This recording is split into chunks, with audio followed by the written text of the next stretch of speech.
Y le damos la bienvenida primero a Eduardo Román, que se suma a la mesa. Muchas Buenas tardes, Eduardo. Y también la bienvenida a Diego Kravets, que se suma a la mesa para hablar un poco de la política de la capital, ¿no, Eduardo? Bueno, para arrancar, Diego, me gustaría que me cuentes un poco cómo ves vos las posibilidades que va planteando el Frente Renovador con respecto a su armado de cara al 2015 en la capital. Nosotros estamos trabajando muy fuerte, como si estuviésemos ya en campaña. ¿Por qué? Porque es una fuerza nueva en el distrito. De hecho, bueno, el masismo en realidad es una fuerza del 2013, con lo cual... ¿Nunca tuvo una elección hasta ahora en la ciudad? No tuvo una elección en la ciudad y de hecho no tuvo una elección en ningún otro lado que no sea la provincia de Buenos Aires. Entonces hay que armar en toda la nación.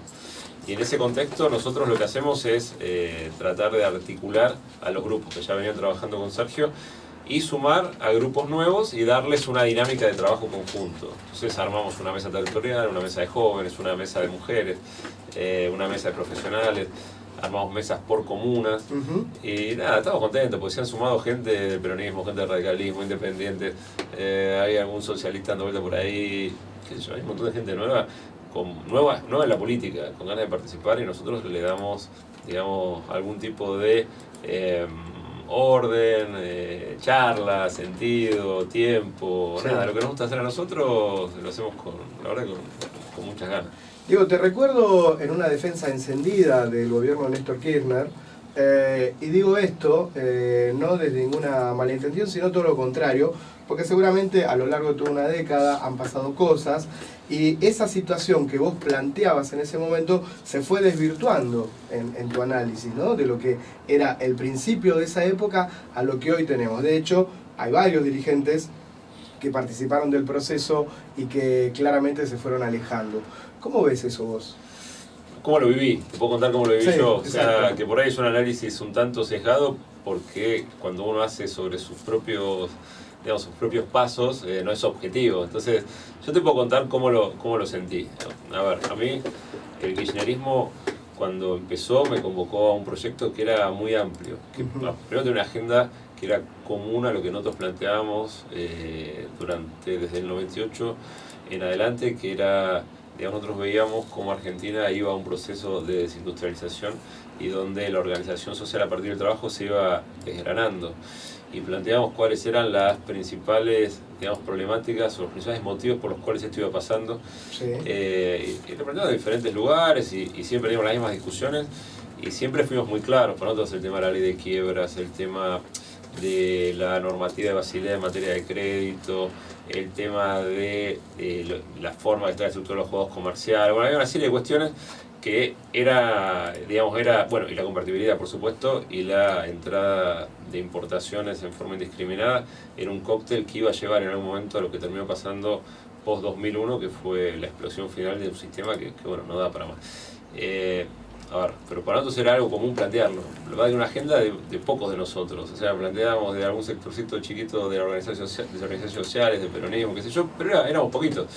Y Kirchner de repente planteó una agenda igual. Entonces para nosotros era natural confluir en ese, digamos, apoyando al gobierno de Kirchner. De hecho, él era muy abierto y nos dio una posibilidad enorme a gente que teníamos poca experiencia. Yo en ese momento tenía 31 años, más o menos 31, 32 años, y nos dio una posibilidad enorme. Bueno, y en esa instancia apoyamos a quien era su referente en la ciudad de Buenos Aires, que era Miguel Bonazo, porque no había kirchnerismo en sentido orgánico, organizado en el 2003. Y ahí entré como legislador. Y había dos posibilidades de listas en ese momento, ¿no? Era una colectora. Nosotros éramos una colectora, una de las dos colectoras. Espejo se llamaba en ese momento. Sí, el tema era así, digamos, lo fuerte de competir ahí era Ibarra contra Macri. Y nosotros fuimos una de las colectoras de Ibarra que llevaba a Miguel Bonazo como diputado nacional, obviamente a Aníbal Ibarra como jefe de gobierno y mi persona como legislador.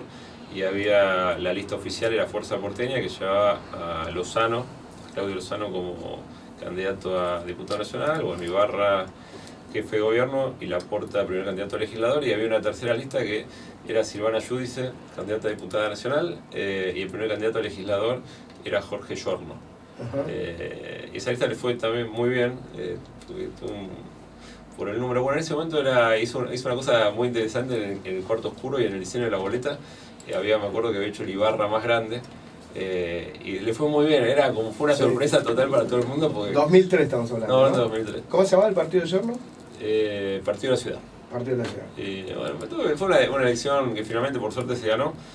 Fue posterior a la elección nacional, con lo cual fue muy importante el apoyo que dio el gobierno recién electo a Néstor Kirchner para que Ibarra gane. De hecho, le dio ese aire que parecía que no llegaba y se lo terminó dando, y se armó como una colectora muy, muy fuerte de las fuerzas políticas no macristas. Entonces estaba el socialismo, el radicalismo, el kirchnerismo que asomaba, independiente, qué sé yo, todos apoyando en contra de Macri. El PRO se consolidó en la ciudad después de 7 años. Estamos hablando de esa situación muy diferente, ¿no? Pre-Cromañón, lamentablemente. ¿Cómo se le gana ahora? A ver, porque eso lo deben analizar permanentemente, ¿no? En el Frente Renovador de la ciudad. Yo te digo una cosa que pasa de la política del distrito que es muy divertida, que para mí es como muy interesante como fenómeno. Después de haber sido el chico sin experiencia que entraba a la legislatura, bueno, ahora como medio casi te diría que soy como de los viejos, ya porque soy medio joven pero medio viejo en la política. 8 años de legislador. Claro, tuve 8 años de legislador pero muy movido, porque tenemos ahí 2 juicios políticos, fue bastante peliagudo todo. Y a ver, ninguna fuerza política hoy se plantea ganarle entre los dirigentes, se plantea ganarle al PRO. Es una cosa rarísima. Ajá. Pero rarísima. ¿Cómo sería eso? Claro, por ejemplo, yo escucho cuando hablan los de UNER y veo el accionar de Martín Lustó, y todo el tiempo me da la sensación de que está viendo cómo meterse en la interna del PRO o no armar desde UNER. Claro. Veo a Ocaña que no termina de lanzarse como independiente porque parecería ser que está charlando algo. ¿Con Michetti? No, o con Horacio o con quien sea, pero tampoco la veo como lanzada en contra. Y no veo a nadie lanzado en contra. El otro día le escucho a Cerruti, obviamente que ya no va a jugar dentro del PRO, pero le escuchaba rescatando parte de la gestión. O sea, es como que de repente, es cierto que los dirigentes políticos no son tontos en general, y ven que las encuestas en la gestión del PRO está muy bien, pero es llamativo como no hay un planteo de ir a... No digo que vayas a partir tibio y peroné, estoy diciendo, bueno, o sea, yo cuando hago política aspiro a ganar, claro, porque es parte de la...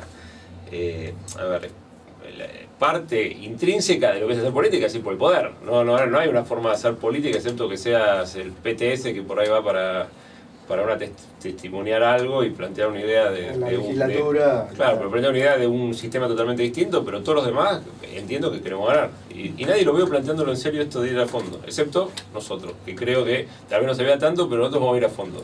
Eso te iba a preguntar justamente, digamos, cuáles son sus ejes o qué crees que los distingue a ustedes justamente de estos otros sectores opositores que los permite a ustedes potenciarlos o ir ahí como... Yo te diría, mira, el primer punto es que es casi como muy básico, pero que no se le da mucha trascendencia. Todo el mundo dice y decía, hay que frenar el kirchnerismo. Lo decía todo el mundo, lo decía Macri, lo decía Carrió, lo decía Sanz, lo decía... Ahora, el único que se animó a dar la batalla que terminó con el proyecto reeleccionista fue Sergio Massa. Porque Mauricio no solo no se animó, sino que ni siquiera compitió en el único lugar donde debe competir, que era la provincia de Buenos Aires. No tuvo ni candidato. Entonces, yo te diría, como primer eje es, hay un liderazgo que tuvo la valentía de hacer algo que ningún otro líder de la Argentina se animó. Punto 1, ¿no? Que fue poner un freno a la reelección de Cristina. Y después, lo otro que creo que hace Massa y lo hace muy bien, Massa tiene agenda compartida con la gente. O sea, Massa habla de la inseguridad y da propuestas en inseguridad cuando nadie lo hacía. Massa habla de el impuesto a las ganancias de los trabajadores cuando nadie lo hacía. Massa no se anima a discutir, digamos, como otros, o se anima a discutir como otros, se anima a discutir como otros, digamos, una agenda de Argentina futura que otros no se animan. Entonces, nosotros vamos a discutir desde Sergio Massa, la ciudad de Buenos Aires, desde lo distinto, desde la agenda de la gente. Conociéndolo a Sergio, claramente en esa situación que se puede dar muy parda en toda la nación en relación a la pelea con Macri o con Scioli, te ha dicho, Diego, dale, porque en la ciudad le tenemos que ir a morder los talones, mostrar fortaleza porque es un distrito importante en cantidad de votantes, acercar la bocha también, ¿no? A nivel nacional. A ver, mira, a mí me pidió Massa que articule una fuerza política, que ayude a armar una fuerza política que sea competitiva y que dé pelea como para ganar. Y es lo que estamos tratando de hacer. Claro.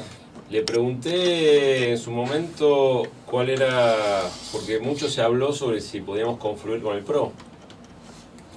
Me dijo que no íbamos a confluir con el PRO.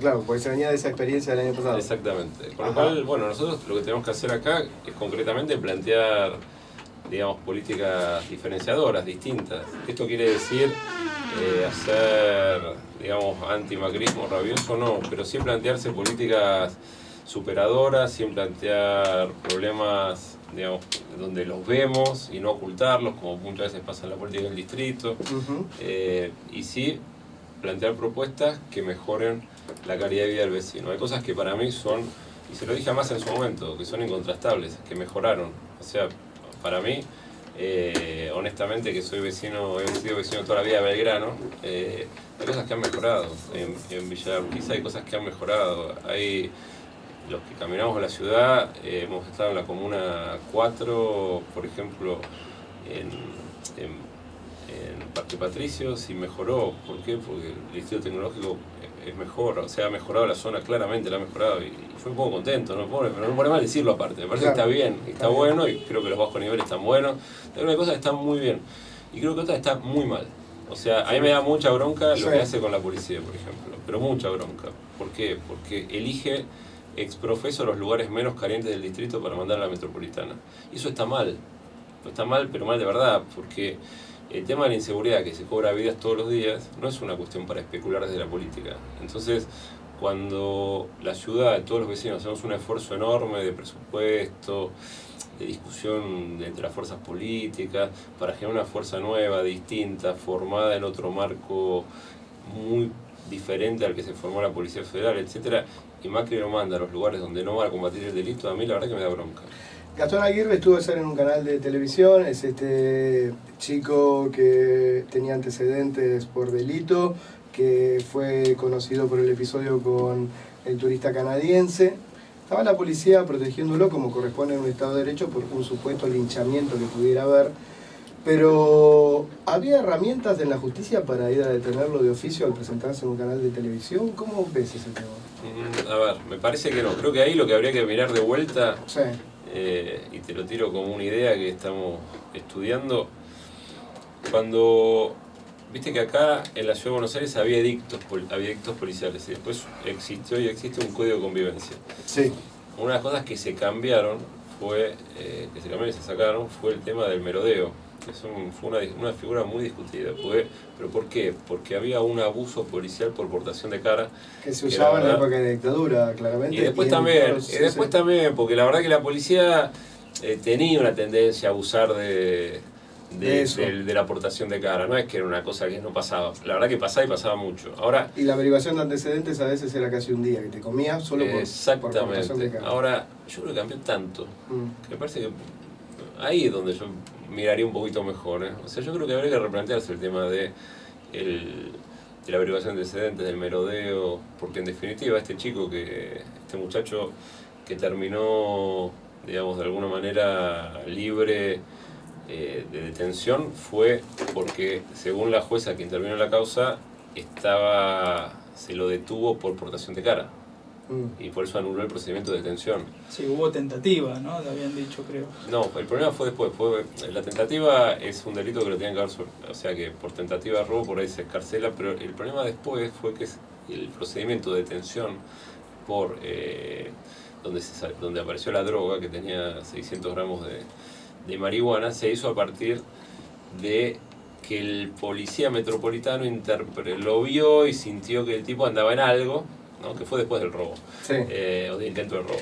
Y la verdad que, claro, ahí la jueza termina anulando ese procedimiento. Por eso termina libre del otro delito.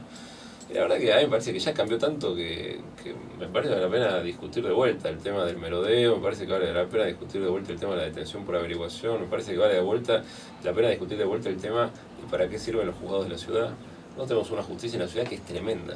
Tenemos jueces en la cantidad. No, pero a ver, es una cosa de una enormidad. Y millonaria. Por supuesto, una fortuna, que sea una fortuna de plata. ¿Y para qué sirve?